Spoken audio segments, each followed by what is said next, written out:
ऐसा कंपटीशन नहीं होगा जिसमें प्रॉफिट एंड लॉस ना पूछा जाए। तो एकदम बेस से, एकदम जीरो से मैं आपको हीरो बनाने का काम करूंगा। सबसे पहली बात होती है, एक होता है कास्ट प्राइस। कास्ट प्राइस का मतलब क्या होता है? क्रय मूल्य। क्रय मूल्य किसको कहा जाता है? जिसको हम क्या कहते हैं? Cost price. ठीक है, कॉस्ट प्राइस। ये कास्ट प्राइस होता क्या? जिस पर हम कोई वस्तु जिस मूल्य पे खरीदते, दुकानदार पहले खरीदेगा तभी तो बेचेगा। जितने भी लोग होते हैं वो खरीदते हैं और खरीदने के बाद क्या करते हैं? बेचते हैं। तो जो खरीदा गया मूल्य होता है, जिसको हम क्या कहते हैं? खरीदा गया मूल्य। खरीदा गया मूल्य। अब हमेशा एक चीज आप जानिएगा, जो भी प्रॉफिट एंड लॉस देखना होता है या जो भी आपको देखना होता है, हमेशा किस पे देखा जाता है? खरीदे गए मूल्य पर देखना होता है। किस पे देखा जाता है? खरीदे गए मूल्य पर देखा जाता है। अगर खरीदे गए मूल्य पर देखा जाता तो फिर दूसरा एक होता, कौन सा मूल्य? विक्रय मूल्य, जिसको हम क्या कहते हैं? Selling price. क्या कहते हैं? Selling price. सेलिंग प्राइस क्या कहते हैं? Selling price. सेलिंग प्राइस का मतलब क्या होता है आपका? बेचा गया आपका मूल्य। मतलब आपने कोई चीज 10 रुपए में खरीदी और उसको कितने में? 12 रुपए में बेच दिया, तो लाभ होगा कि हानि? लाभ होगा। दूसरी चीज, आपने 10 रुपए में खरीदी और 15 रुपए में बेच दी, तो क्या होगा? लाभ। और एक चीज तो बता दो कि दुकानदार कभी भी अपने लाभ को छोड़कर वो समाज सेवा नहीं करने आया। दुकानदार कितना हो, अल्लाह कसम, माई कसम, भगवान कसम खा ले, लेकिन वह हमेशा क्या करता है? लाभ में ही रहता है। ठीक है, तो अब आपकी बात होती है लाभ। लेकिन कभी कभी होता क्या कि पूंजी टूटने वाली होती। जब कच्चे सौदे होते हैं तो कभी कभी दाम का दाम बेच दिया जाता है। और कभी कभी क्या होता कि जब पुराना मॉडल हो जाता है, साड़ी लेटेस्ट में नए नए मॉडल की आई, खूब बिकी और उसमें से एक आध दो ठो छूट गई, तो दुकानदार अपनी पूंजी को निकालने के लिए क्या करेगा? दाम का दाम या कम दाम पे ही बेच देता है। या सब्जी वाला है, उसकी सब्जी खराब होने वाली है, तो उस कंडीशन में क्या कर देता है? वो सब्जी कम पर ही बेचता है। लेकिन हमेशा किस पे निकाला जाता है? क्रय मूल्य पर ही लाभ और हानि निकाली जाती है। एक चीज जानिएगा, ये आपका विक्रय मूल्य अर्थात बेचा गया मूल्य। अगर इतनी बातें आपको समझ में आ गई हो तो एक चीज आप जानिएगा, बेचा गया मूल्य। अब आपकी बात आती है, ये दोनों चीज आपके बाद, फिर आपकी बात आती है लाभ। क्या होता है?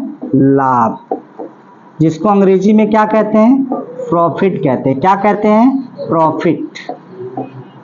दो चीजें होती हैं, एक प्रॉफिट होती है और एक प्रॉफिट परसेंटेज होता है। क्या होता है? एक होता प्रॉफिट, एक होता प्रॉफिट परसेंटेज। मतलब क्या होता है? एक लाभ होता है और एक लाभ प्रतिशत होता है। एक लाभ होता है और दूसरा क्या होता है? लाभ प्रतिशत होता है। और लाभ, अभी जैसे मैंने कहा कि मैंने 10 रुपए में खरीदा और 15 रुपए में बेच दिया, तो लाभ कै रुपया का हुआ? 5 रुपया। अब परसेंटेज कै रुपया हुआ? अब जितने का होगा उसको अभी मैं सूत्र बता रहा हूं। तो ये लाभ हो गया। तो लाभ बराबर एक सूत्र कैसे निकल गया कि 5 रुपए का लाभ हुआ? तो आप जानते भी होंगे कि क्या होता है? विक्रय मूल्य। विक्रय मूल्य माइनस क्रय मूल्य।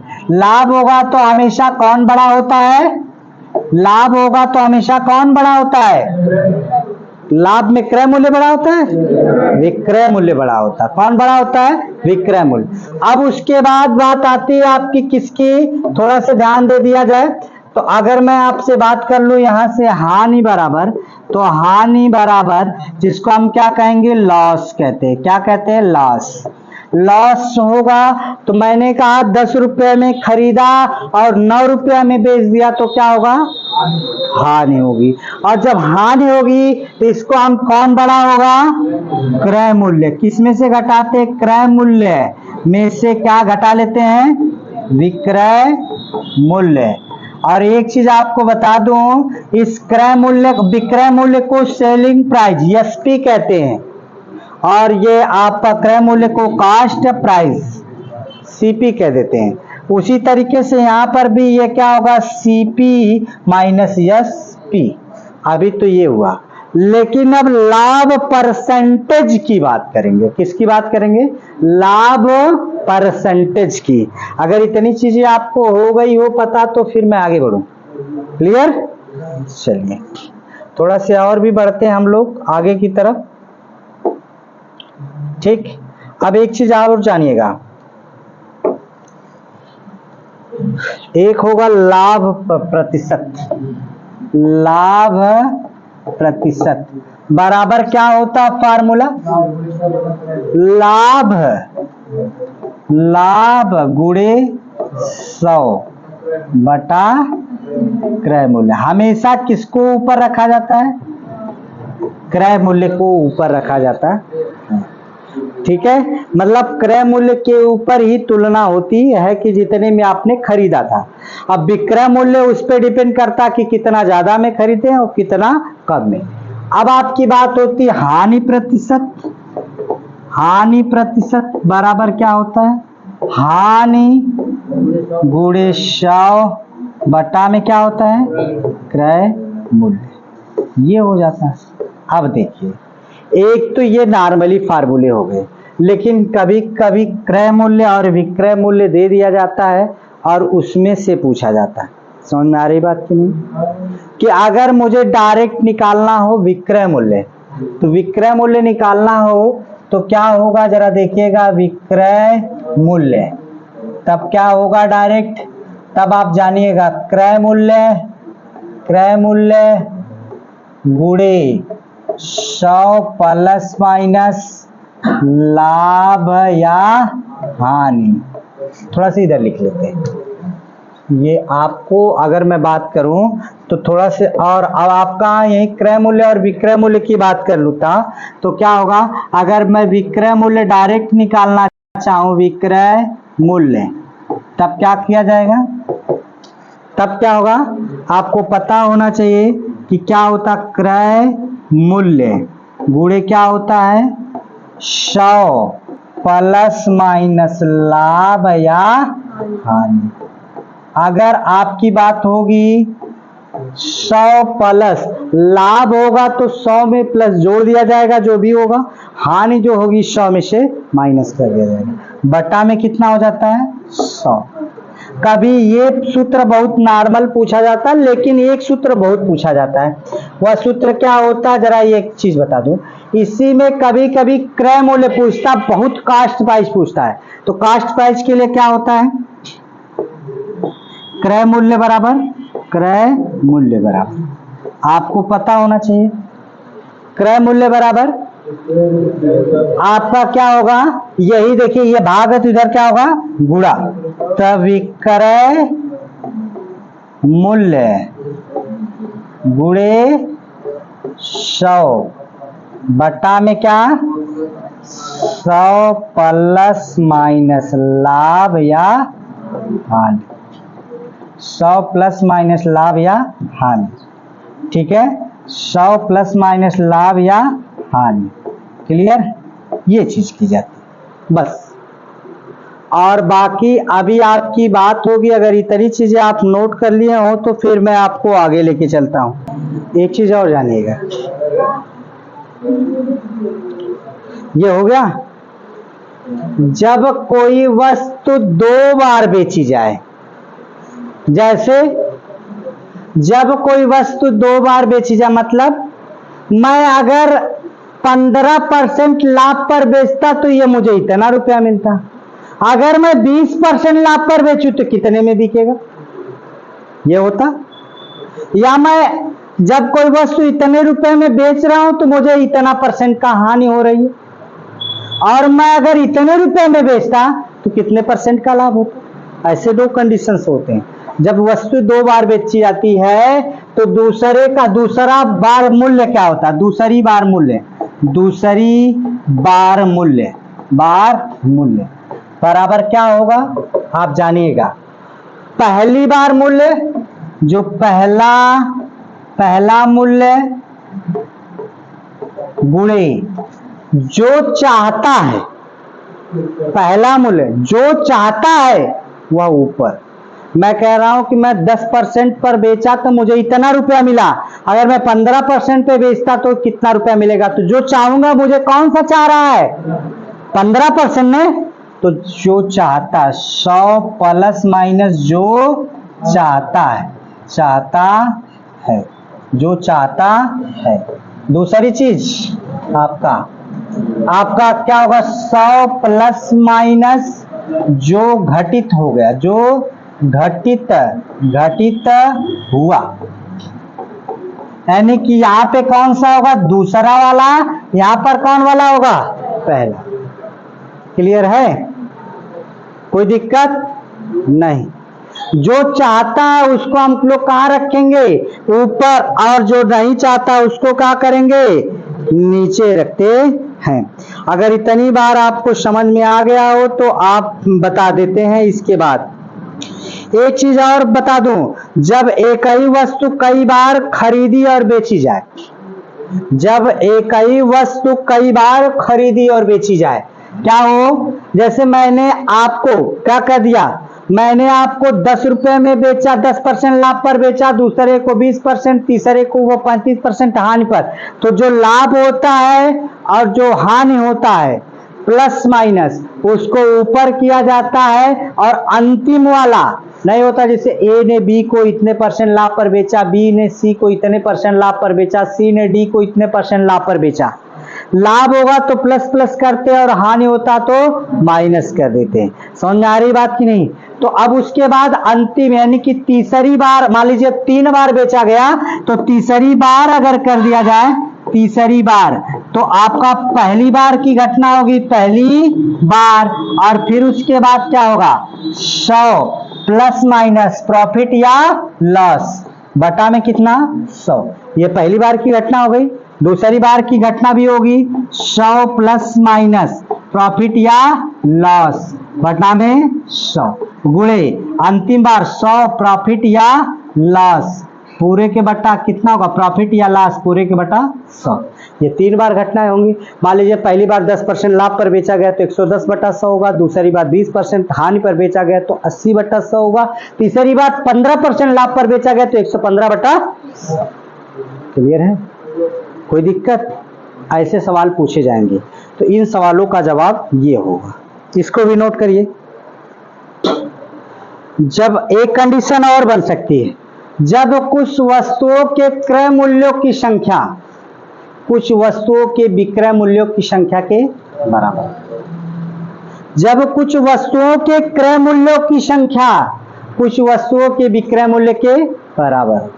जैसे में अभी मैं कह दूं कोई वस्तु, मैंने जो वस्तु जितने में मैंने 20 वस्तु खरीदी थी उतने में मैंने 15 वस्तु बेचकर अपना मूर्हे हो गया, तो मेरा लाभ प्रतिशत। ऐसे होता ना कि जब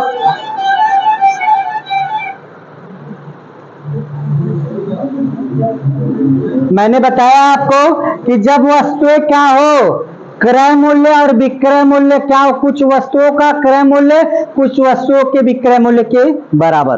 तो जब मैं करता क्या हूं कि जैसे मैंने कोई वस्तु 20 रुपए में खरीदी, जितनी वस्तु मैं 20 रुपए में खरीद रहा हूं उतने 15 वस्तु बेचकर मैं अपने के मूर्हे हो जा रहा हूं, उतने में मैं बेचकर 15 के मूर्हे हो जा रहा हूं। तो उसमें क्या होगा आपका, सुनिएगा, पहले जो आपका क्रय मूल्य होगा, क्रय मूल्य माइनस क्या होगा, विक्रय मूल्य, और गुणे में क्या हो जाएगा, बटा में। एक चीज जानिएगा, क्रय मूल्य माइनस विक्रय मूल्य, बटा में क्या होता है हमेशा विक्रय मूल्य, क्योंकि उसी को बेचकर आप बराबर हो गए। गुणे में कितना होता है, जैसे मैंने 4 रुपए के हिसाब से कितनी कलमें खरीदी, 20 कलमें खरीदी। 4 रुपए के हिसाब से 20 कलमें खरीदी। अब बताइए, मैं 4 रुपए के हिसाब से 20 कलम खरीदा तो कितना रुपया खर्च कर दिया, 20 चौका 80 रुपया। अब मैं 5 रुपए के हिसाब से बेच दे रहा हूं तो कितना, 16 पचे 80, यानी कि मैंने जितनी 20 कलमों पर दाम लगाया था, अब मैं 16 कलमों को बेचकर अपने क्या हो गया, मोरे हो गया। तो कितनी कलमों पर मुझे लाभ मिलेगा, 4 कलमों पे। और 4 कलमों पे तो वही आपका होगा, 20 कलम खरीदा था, 16 ठो बेचा, बटा में 16 के ही बराबर मैं लाभ में हो रहा हूं, गुणे में 100। तो बराबर कितना होगा, इसमें से घटेगा तो 4 और बटा में कितना, 16 गुणे में 100। 4 चौको 16 तो 25 चौका 100, यानी कि हमें कितने परसेंट का लाभ होगा, 25%। अब बात समझ में आ गई होगी ना, समझ में आई, एक बार फिर से। जैसे मैं कह दूं, मैंने आपको बता दूं 3 रुपए के हिसाब से 10 कलम खरीदी, 3 रुपए के हिसाब से 10 कलम खरीदी तो कितना खर्च हुआ। अब मैंने 5 रुपए के हिसाब से कितनी कलम बेच दूं कि मुझे 30 रुपए मिल जाएगा, 6 कलम, तो 30 रुपए मुझे मिल गए। अब बताइए, जितने भी मैंने 10 कलम खरीदी थी, 6 कलम के बराबर बेचकर मैं अपने मूर्हे हो जाता हूं, तो अब मेरा लाभ कितने का होगा, कितने कलम के बराबर, 4 कलम के बराबर। और यह अंतर होगा, यही जो 6 के बराबर मैं मूढ़े हो जा रहा हूं, ये 6 नीचे आ जा रहा है, गुणे में कितना 100, 2 दूना के 4, तो कितना हो जाएगा, 2 3 6, 2 दूना के 4, तो 200 बटा में 3 करेंगे, 3 6 18, 66.66%। यही ना आएगा, क्लियर है। ये आपका क्रय मूल्य और विक्रय मूल्य समान होने की कंडीशंस में होता है। जैसे अभी कुछ ये होता है, एक सवाल और होता है, ए ने बी, ए का मूल्य बी के मूल्य, ऐसे होता है ना, ये 3 रुपया में 5 कलमें खरीदी गई, 5 रुपया में 4 कलमें बेची गई, तो लाभ प्रतिशत बताइए, ऐसा होता कि नहीं, लाभ प्रतिशत। अगर ऐसे भी कंडीशन होते, पहले ये सवाल नोट करिए, तब उसके बाद मैं आपको बताता हूं। नोट वोट नहीं कर रहे हैं, सब आ रहा क्या आप लोगों को, सब आ रहा कि नहीं आ रहा है, तो घबराइए मत, सवाल लगवाएंगे अभी, फिर तब देखता हूं।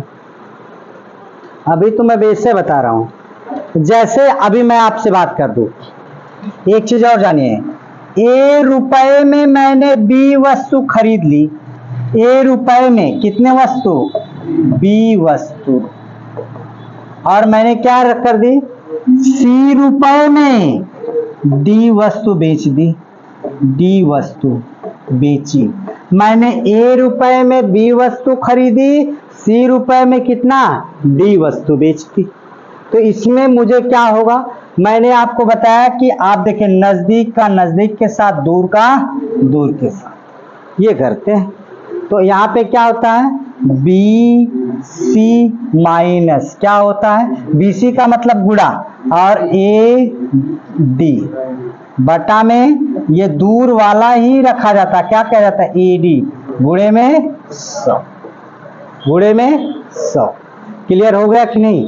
जैसे मैं एक सवाल आपको दे दूं, मैंने 5 रुपए में कितनी 4 वस्तु खरीदी, कितना, 5 रुपए में 4 वस्तु खरीदी, और फिर उसके बाद 8 रुपए में 6 वस्तु बेच दी।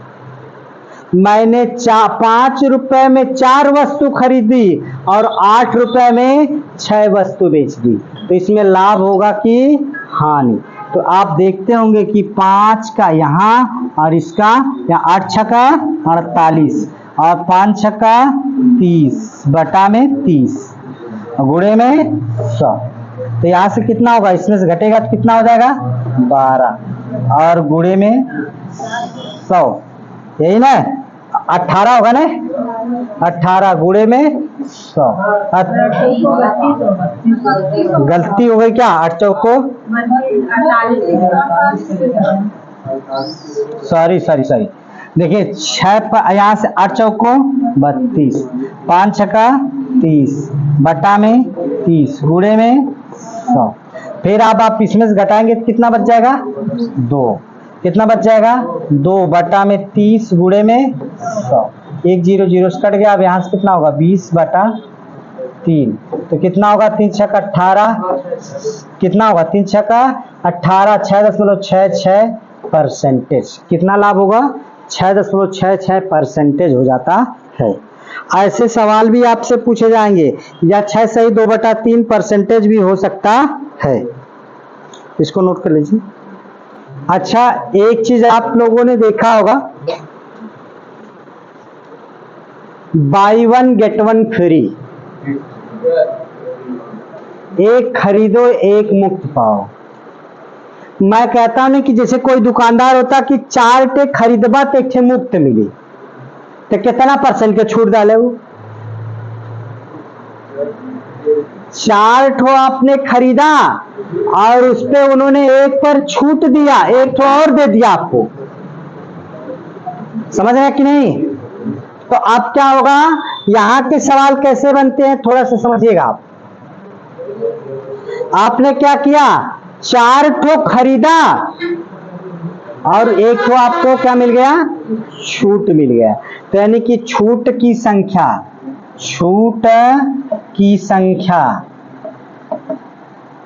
बटा में क्या होगी, कुल संख्या बराबर गुणे में 100। मैंने कहा 4 आप खरीद रहे हैं और 1 पे छूट, 1 ठो और मिल जा रहा, तो कितने हो गए कुल संख्या 5। कुल संख्या कितनी 5, कितने पे छूट मिल रही है 1 पे, गुणे में 100, कितना होगा 5 दूनी के 10, क्या % छूट दे रहा है। तो कान चाहे ऐसे घुमा के पकड़े चाहे ऐसे, अगर वो कह दे कि मैं एक कपड़े पे 20% का छूट दे रहा हूं तो आप सीधे कहेंगे अरे 20%, और वो कह दे कि घुमा के नहीं, अगर 4 ठो लेंगे तो 1 फ्री दे दूंगा, गांव वाले खुश। 20 माने कुछ ना समझिए, और अब कहेंगे कि 20 चौका 80 होगा, अरे भाई 20 चौका 80 का 1 जौन देता वो फ्री में देता तो ऊपर ना छुटवा मिलत है, 5 को ना छुट्टियां मिला के हुई है। क्लियर है। बाकी अब कल इस पे मुलाकात होगी, गर्मी